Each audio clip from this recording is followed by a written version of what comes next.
Somewhere in the canopy above an American patrol, a Japanese sniper is strapped into the crown of a palm tree. He is wrapped in a suit of shaggy coconut fiber, sewn into a sheet and tied around his body until he all but vanishes into the fronds. He has a clear field of fire and all the time in the world. To any man looking up from the ground, he is invisible. What he does not know is that the patrol below him is not led by a man, it is led by a dog. And the dog has just stopped, lifted its nose, and turned to stare straight up into his tree. His rifle still works, his camouflage is still perfect. None of that matters now. The one weapon he counted on completely, the fact that no human eye could find him, is already gone. The South Pacific, 1943. For the United States Marine Corps, the jungle had become a killing ground, and the men doing most of the killing were the ones the Marines could never see. Japanese soldiers had turned concealment into an art form. Snipers climbed high into the coconut and banyan trees and lashed themselves in place, faces painted, bodies draped in leaves and in that reddish coconut fiber cape, a garment normally worn against the rain. One captured suit was pulled off a sniper the Marines shot out of a palm in the Solomons. A Marine caption from Guadalcanal put it plainly. Were it not for the sound of their rifles, the men admitted, it would be almost impossible to spot them. The trees were only the beginning. Others dug pits 6 and 7 feet deep, spider holes, and fired up at the boots of men walking past. They hollowed out firing positions under the roots of banyan trees. They played dead in the open, then rolled onto a grenade when a Marine came close. At night, while exhausted men tried to sleep, they crept between the foxholes. They learned to shoot the radio man first and the officer second, because the officer was the one giving hand signals, and the ground itself fought the Marines. On Bougainville, the jungle grew into a wall of vines and thorns that one officer called impassable, barely 30 yards inland. Waist-deep swamp, a smoking volcano over one shoulder. More than 400 Marines died taking that island. Human eyes had lost. Foliage, gun smoke, and expert camouflage beat them every single time, and men kept walking into crossfires they never saw coming. The Marines did not need better eyes. They needed a different sense entirely. That answer had already started a year earlier, in a country that owned almost no military dogs at all. In January of 1942, a New Jersey dog breeder named Aline Erlanger helped launch an organization called Dogs for Defense. The idea was simple and slightly desperate. Ask American families to donate their pets to the war. Thousands did. On the 24th of November that year, the Commandant of the Marine Corps ordered a war dog program of his own, and training began at a barracks in New River, North Carolina, the ground that would soon be called Camp Lejeune. The Marines wanted something specific. The Army trained most of its dogs to guard fences and supply dumps. The Corps had no patience for that. A Marine dog earned its keep by killing the enemy or by saving Marines, and by nothing else. About 3 in every 4 were Doberman pinschers, lean and short-coated and built for the heat. The rest were mostly German Shepherds. The Doberman took on a nickname the Marines had carried since the last war, the Devil Dog. Training ran 14 weeks. The dogs learned to ride landing craft and climb cargo nets, to ignore gunfire and dynamite, and above all, to alert without making a sound. A barking dog on patrol was a dead dog and a dead handler. So these dogs were taught to freeze, to raise the nose, to stiffen the ears, to give a low growl, each one with its own private signal that its handler learned to read like a face. Here is a detail most retellings get wrong. The handlers of that era did not really understand scent training. They believed they were teaching the dogs to detect movement. What the dogs were actually doing, with their noses and their ears, was solving a problem the Marines could not solve with their eyes. A camouflage suit fools a retina. It does nothing to a dog.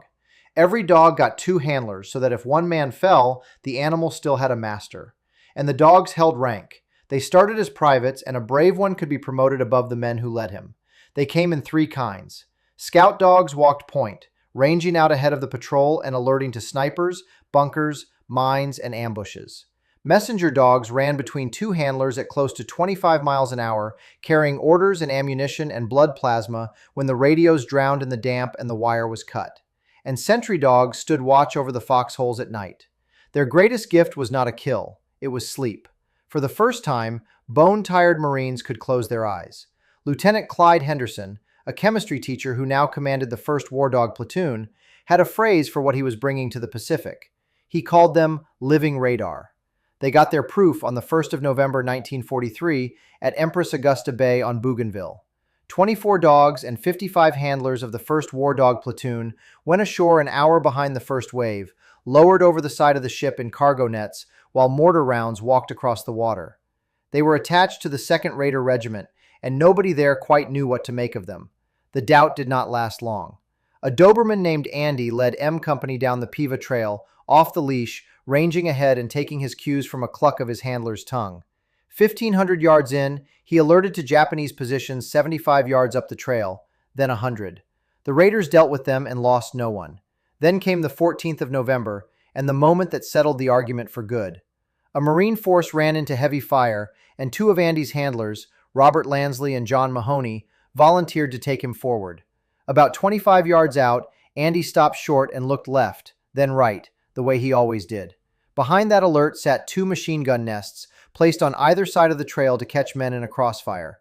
Lansley opened up with his Thompson and threw 2 grenades. 8 Japanese soldiers died, and the whole sector moved forward. Mahoney called it the most heroic thing he had ever seen. That was the scout dog. The tree snipers had their own reckoning coming. One night, a Doberman named Jack kept alerting to a single tree near M Company's command post, again and again, at a target no sentry could pick out in the dark. At first light, a Marine with a Browning automatic rifle put a burst into the branches, and a Japanese sniper fell out of the tree. The exact scene from the start of this story. A hidden man in the crown of a palm, undone not by sharper eyes but by a better nose. The messengers earned their pay too. A German Shepherd named Caesar spent his first night ashore, leaping out of his handler's foxhole to tackle an infiltrator crawling through the dark. Over the days that followed, Caesar ran messages more than a mile up the trail, over and over under fire, on the nights the radios were useless.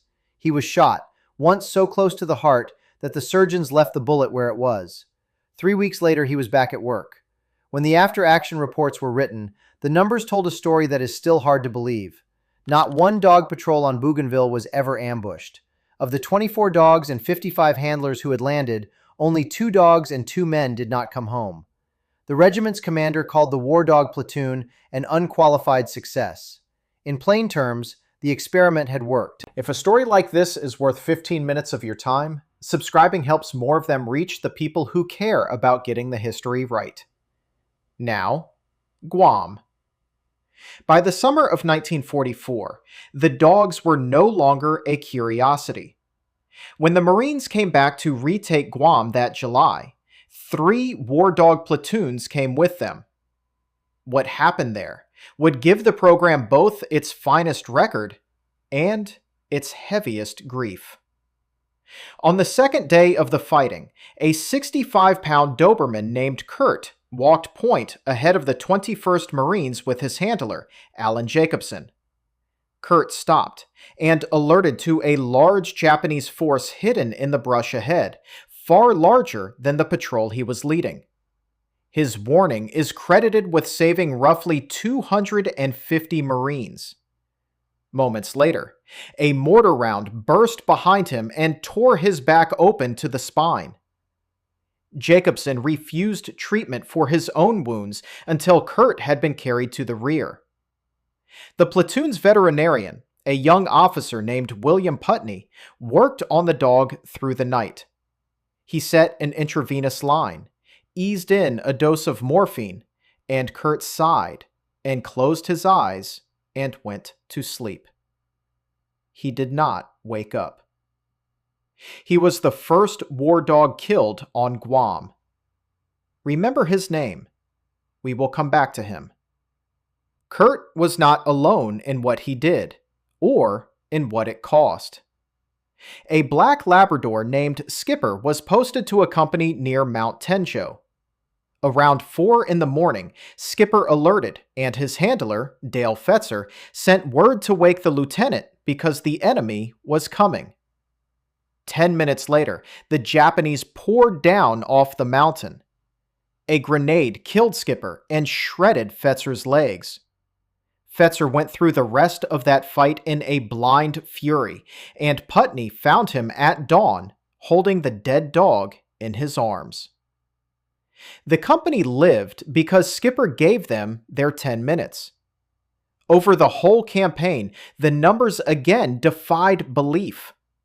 By the count of Putney himself, more than 550 patrols on Guam were led by dogs, and not a single one was ambushed. The dogs met the enemy on better than half of those patrols. They were never once surprised. The price for that was paid in full. 25 war dogs died on Guam, most of the 29 the Marine Corps lost in the entire war. The Japanese had come to understand exactly what the dogs were doing to them, and by some accounts, began firing on the animals on purpose, though no captured order proves it, and shooting at a dog only gave away where the shooter was hiding. The dogs went where the Marines went for the rest of the war. On Peleliu, in coral heat above 100 degrees that shredded their paws, they sniffed out ambushes and the little scooped-out firing pits under the banyan roots. On Iwo Jima, a Doberman named Carl alerted a full 30 minutes before a night attack. The Marines around him had tried to settle him down, certain there was nothing out there. When the screaming charge finally broke, they were ready, and they knew who to thank. And there is one photograph from Iwo Jima that says it better than any statistic. A Marine named Rez Hester lies fast asleep on the black volcanic sand, and beside him, his Doberman, Butch, sits upright, ears forward, watching the dark so his handler does not have to. That was the quiet gift the dogs gave, all along. Now, the myth, because you have probably heard it. The story goes that Japanese snipers were under orders never to shoot the man walking with the dog. It is a good line. It is also, as far as the record shows, not true. There is no captured order, no diary, no interrogation that says any such thing. People assumed there was a rule. There was not. What the record shows is simpler and, in a way, harder. The dogs did not need the enemy's respect.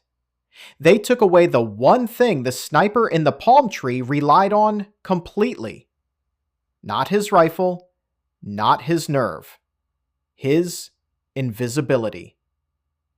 A man who cannot be found is safe. A man a Doberman is staring at is already dead, and the fact that his suit still fools every human eye on the ground has stopped meaning anything at all. That is why the guy with the dog was the most dangerous man in the jungle, not because of a rule, because of the animal at the end of his leash. When the war ended, more than 500 of these dogs were still alive, and nobody had a plan for them. Some argued they were too dangerous to send home. Putney refused. He built a program to bring them back down, to walk the killing out of them with quiet and patience and time, and it worked. Of the survivors, only a handful ever had to be put down. Congress let the handlers adopt the rest, and most did. Not one returned war dog was ever reported to have harmed a civilian. The man who had operated on Kurt spent the war fighting for the dogs, and spent much of his life after it fighting to bring them the honor they earned. In the book he wrote about them, his dedication reads, "They saved hundreds of lives, including my own." The graves on Guam were forgotten for decades, lost under the jungle near the beach where the Marines had landed. Putney found them again, and in 1994, on the 50th anniversary of that landing, a proper cemetery was dedicated. At its center stands a bronze Doberman, lying down, watching. The sculptor modeled it on a photograph of a real dog. His name was Kurt. Somewhere in the canopy above an American patrol, a Japanese sniper once waited, certain no eye could ever find him. He was right about that. He had only forgotten that the thing coming for him was not looking with its eyes.